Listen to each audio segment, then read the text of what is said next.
सर्वप्रथम सर्वांना श्री स्वामी समर्थ। मार्गशीर्ष महिन्यातील गुरुवारची उत्तर पूजा कशी करायची अगदी सविस्तर शास्त्रोक्त पद्धतीने आज आपण बघूया। शुक्रवारी सकाळी आंघोळ झाल्यानंतर आपल्याला उत्तर पूजा करायची आहे।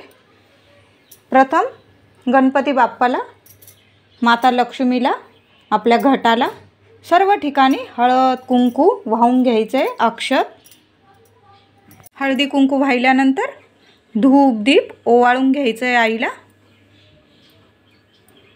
माता महालक्ष्मीला मनापासून प्रार्थना करायची आहे, आई गुरुवारचं व्रत करताना माझ्याकडनं चूकभूल झाली असेल क्षमा कर, पाठीशी उभी राहा।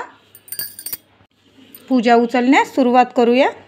आपण जो प्रसाद ठेवलेला दुधाचा वगैरे खारीक खोबऱ्याचा तो मुलांना किंवा घरात सर्वांना प्रसाद म्हणून रात्रीच दिला, गुरुवारी रात्री संध्याकाळी तरी चालेल।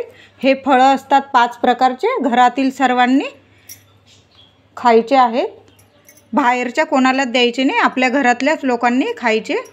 जी आपण देवी आईजवळ ओटी ठेवलेली होती ती आपण जवळच्या मंदिर असेल तुमच्याकडं महालक्ष्मी मंदिर तिथं ठेवून आला तरी चालेल, विसर्जन करायची गरज नाही आहे। आपण मंदिरात कुठलंही मंदिर असू द्या, तुमच्या घराजवळ गावदेवी मंदिर असेल तिथं देवी आईच्या माता महालक्ष्मी आईच्या नावाने ही ओटी अर्पण करून या।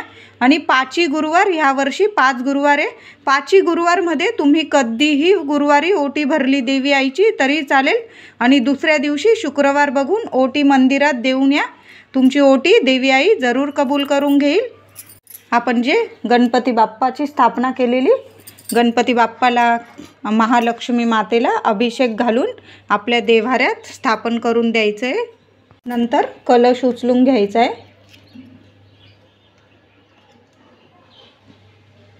आपला जो कलशातला नारळ आहे तो असाच ठेवायचा नाही, कारण हिवाळा असतो, तडा जातो, आपलं नारळ खराब होतं, मग मनाला वाईट वाटतं की आपलं नारळ खराब झालं। एक पातेलं किंवा वाटका घेऊन घ्यायचा, त्यात थोडं पाणी घ्यायचं आणि 5च गुरुवार आपल्याला नारळ सांभाळायचं आहे, म्हणून 5 गुरुवार पाण्यात नारळ ठेवायचं आहे आपण। आणि पाण्यात नारळ ठेवल्यामुळे त्याला कोंब आला तर आई पावलीच समजा, आणि कोंब नाही आला तरी असं नारळ छान ठेवून चांगलं राहील तुमचं नारळ। आणि पाण्यात ठेवून पण नारळाला तडा वगैरे गेला, सरळ ते नारळ विसर्जन करायचं आणि दुसरं नारळ कलश भरायचा। आता ही आपली 5 प्रकारची पत्री आहे, ती फार पवित्र पत्री आहे, ती आपल्या घरातल्या 4ही दिशांना ठेवायची आहे। आंब्याचं पान आहे ते आपलं मुख्य दाराच्या तिथं ठेवायचं आहे, कोपऱ्यात, कोणाचे पाय पडणार नाही याची काळजी घ्या। एखादा तासभर तरी ही पत्री आपल्या घराच्या 4ही कोपऱ्यांमध्ये ठेवून द्यायची आहे आणि मग नंतर एखाद्या तासाने विसर्जनात टाकायची आहे। आंब्यातील पाणी आहे ते तुळशी कुंडात सोडून द्यायचं आहे, त्यातील दुर्वा विसर्जनात टाकल्या तुम्ही तरी चालेल।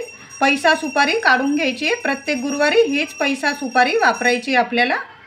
आता आपण जे देवांना राशी मांडल्या होत्या, तांदळाच्या रास मांडलेली, ही रास आहे जी आपण महालक्ष्मी कलशला मांडलेली, ती राशीचे तांदूळ जसे तसे 4-5 गुरुवार तेच तांदूळ आपल्याला वापरायचे, एखाद्या कागदामध्ये भरून ठेवायचे आणि नीट ठेवून द्यायचे। प्रत्येक गुरुवारी ह्याच पुडीमधले तांदूळ घ्यायचे आणि याचीच रास करायची लहानशी छान, आणि त्यावर कलश स्थापना करायची आपल्याला। तांदूळाशी पुडीत बांधून मी ठेवून देते आणि 5 गुरुवार झाल्यानंतर घरात छान अशी गोड खीर करायची, देवी आईला नैवेद्य दाखवायचा आणि सर्वांनी घरात प्रसाद म्हणून ही खीर खायची, अगदी खूप कल्याण होईल तुमचं।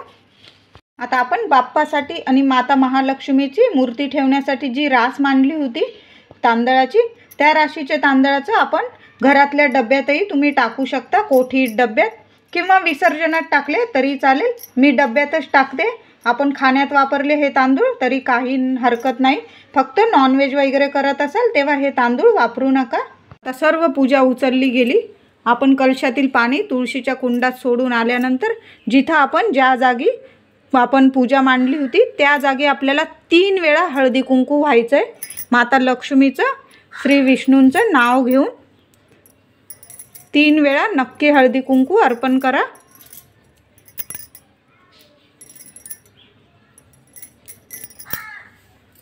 थोड्या वेळात तुम्ही रांगोळी वगैरे उचलून घेतली तरी चालेल। जी आपण समई रात्रभर पेटवून ठेवलेली, तेवत ठेवलेली, ती समईतलं तेल विझोस्तोवर तिथंच राहू द्या, विझवू नका। आणि त्या समईतली वात असते ती आपण देव्हाऱ्यातल्या दिव्यात वापरली तरीही अगदी छान.